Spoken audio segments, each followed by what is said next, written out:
श्री सुखदेव जी महाराज ने कहा कि कथा श्रवण करने से आपको मोक्ष प्राप्त होगा, स्वर्ग जाने की आवश्यकता नहीं होगा। स्वर्ग से और मोक्ष से अंतर होता है। स्वर्ग कर्मों के अनुसार होता है और जब कर्म नष्ट हो जाते हैं तब मोक्ष होता है, इतना ध्यान रखना। जब तुम्हारे कर्म होंगे, अच्छे कर्म करोगे तो स्वर्ग मिलेगा, और जब कर्म नष्ट कर दोगे तब मोक्ष मिलेगा।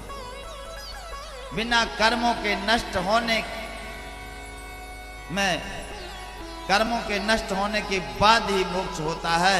जब हम बाजार में, मार्केट में गए या अन्य किसी जगह में गए, या हमारे पास में जितना रुपया है, जब तक मार्केटिंग हम करते रहेंगे, पैसा हमारा खत्म हुआ, बोले भैया चलो घर, हमारा तो पैसा खत्म हो गया, हम तो जा रहे घर, तो प्राणी निकल गया, बोले घर आ गए, बोले अब जो चीज बाकी रह गई है बाद में देखेंगे, अभी पैसा नहीं है। ठीक इसी प्रकार जब तक तुम्हारे पास कर्म है, वह कर्म आपका पाप कर्म हो या पुण्य कर्म हो, दोनों का फल भोगना पड़ता है।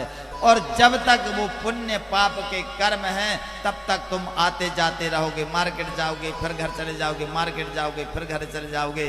इस प्रकार स्वर्ग जाओगे, नर्क जाओगे, फिर धरती में आओगे, स्वर्ग जाओगे, नर्क जाओगे, फिर धरती में जाओगे।